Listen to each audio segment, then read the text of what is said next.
نن به د دې بورډ باره کې درته لږ نور صاف معلومات درکړم. زیاتره خلک په دغه پرکیر بورډ چې ورته وایي د دې باره کې د دوی سر نه خلاصېږي. دغه بورډونه دي چې دا زیاتره وخت کې به تاسې وینئ چې کوم ځای کې لارې وړوکۍ یا کوم ځای کې خطر دی موټر پارکینګ ته چې هلته ټکر وشي هغه وشي، نو زیاتره دغه ځای کې خو زیاتره لارې چې ډېرې وړوکۍ هغه ځای کې دا بورډونه لګېږي. ښه، نو دې کې دوه رقمه دي، یو داسې یو خط ورکوي او بل دغسې. نو د اول بورډ چې دغسې ووینئ د دې مطلب دا ده چې پارکینګ اجازه نشته. نو سوال پیدا کېږي پارکینګ کوم ځای کې نشته؟ اوس په هالند کې، بلجیم کې او هالند کې دواړه ملکو کې رایبان او برم، نو تاسې به دغه الفاظونه زده کوئ، دا برم برن چې ته وایي او رایبان چې ته وایي. نو راځئ چې یو ګوګل کې یو شي باندې چې نه پوهېږئ ډېر اسانه طریقه دا ده، ګوګل ته به ورسئ ولیکئ برم. اوس برم چې ته وایي دلته یې اوس ورکړي دي دا سړک دی، دا برم ده، خو لږ صاف عکسونه یې راولم. نو چې کله ګوګل کې ولیکئ دغه اف بلډینګ یا فوټو ووهئ هغې کې عکسونه راځي. نو برم چې ته وایي دا سړک دی، دا برم شو. بل کوم صاف اوس دا هم برم، دا دې ته مدم برم وایي، خو خیر برم چې ته وایي د پاخه سړک سره خامه او چمن چې ضروري نه چې چمن وي، کله دلته چمن وي خو خامه وي، داسې کانکریټ نه وي، داسې هالندیان خبره فرهار د ویښ نه وي، نو دې ته برم وایي. اوس دې عکس کې ګورئ دغه کې دا برم شو، دا برم شو. نو دا بورډونه چې وایي چې ته اجازه نه لرې په رایبان باندې او برم باندې پارکیرن وکړې. نو پارکیرن is nicht zugestanden auf Reitbahn and auf der Berm. بیا بل غټ پوینټ چې ده انهیت کرایشپوینټ، توت انهیت کرایشپوینټ، یعنې مطلب دا شو چې کله دا بورډ لګېدلی دی او تر کرایشپوینټ ته پورې د دې هغه اجازه نشته چې پارکینګ وکړي. کرایشپوینټ چې ته وایي زیاتره خلک وایي چې کرایشپوینټ اوس چی شو. کرایشپوینټ په ګوګل ته بیا ورسئ، کرایشپوینټ ولیکئ، دې ته چړۍ ته په پښتو کې چړۍ ورته وایي، خو دې ته کرایشپوینټ وایي. کرایشپوینټ چې ده چې کله دوه او درې سړکونه یو ځای سي. اوس دا هم کرایشپوینټ دی، دا هم دلته ګورئ دا هم کرایشپوینټ دی. نو هغه بورډ چې مثال طور دلته لګېدلی دوی مطلب دا نه ده چې ذاتي دا ټوله سړک باندې به دا پارکینګ اجازه نه تر دې جې پورې، یعنې د جې کې خواصې من خواصې تر د جې پورې، نه تر دې جې پورې. توت انهیت کرایشپوینټ پوه شوئ.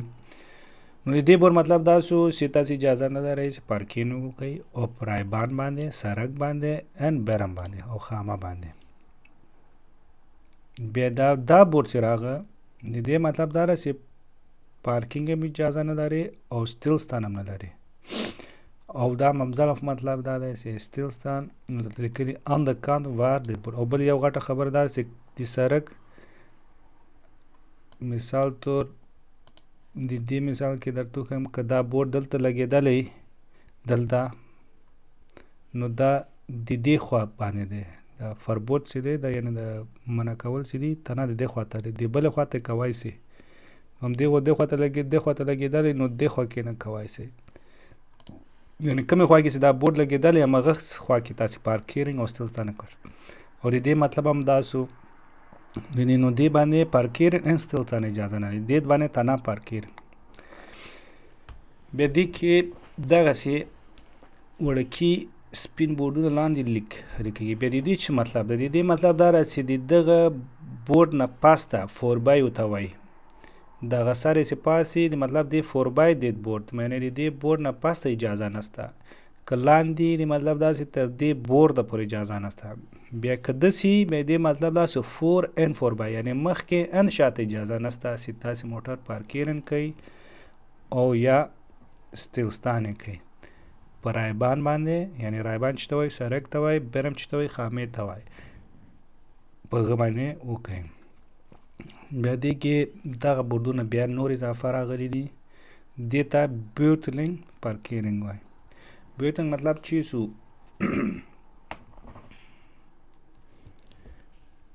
اوس دې بورډ باندې لیکلي دي چې اول نه واله تر 15مه پورې. دلته لیکلي dit wil zeggen dat je niet mag parkeren langs deze kant van de rijbaan en van 1 tot 15 maart.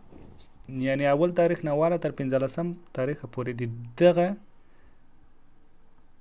دغه بورډ دغه کوم خوا کې چې دا لګېدلی ته نه کوای شي موټر په، یعنې مثال 14 باندې ته دلته کوای شي، 18 باندې کوای شي، 17 کوای شي. بیا غټه دې کې بل چې دا تنه رایبان باندې دی، دلته لیکلي merk op dat het verbod nu enkel voor de rijbaan geldt en dat jij op de berm wel mag parkeren. یعنی دا بورډ چې دی داسې نمبر یې مکسي ولیدلی دا تنه رایبان دا سړک لپاره دی. خامه کې دروای سي دې کې چې دې کې ان رایبان دی ان برم دی. نو فرق هم وپېژنده. نو دې کې دغه بورډونه سوالونه چې امتحانو کې راځي زیاتره یو څه لیکلي چې په برم باندې اجازه لري، په 15 باندې په مثال تو په 2 تاریخ باندې اجازه لري. نو دا خو تنه رایبان لپاره دی.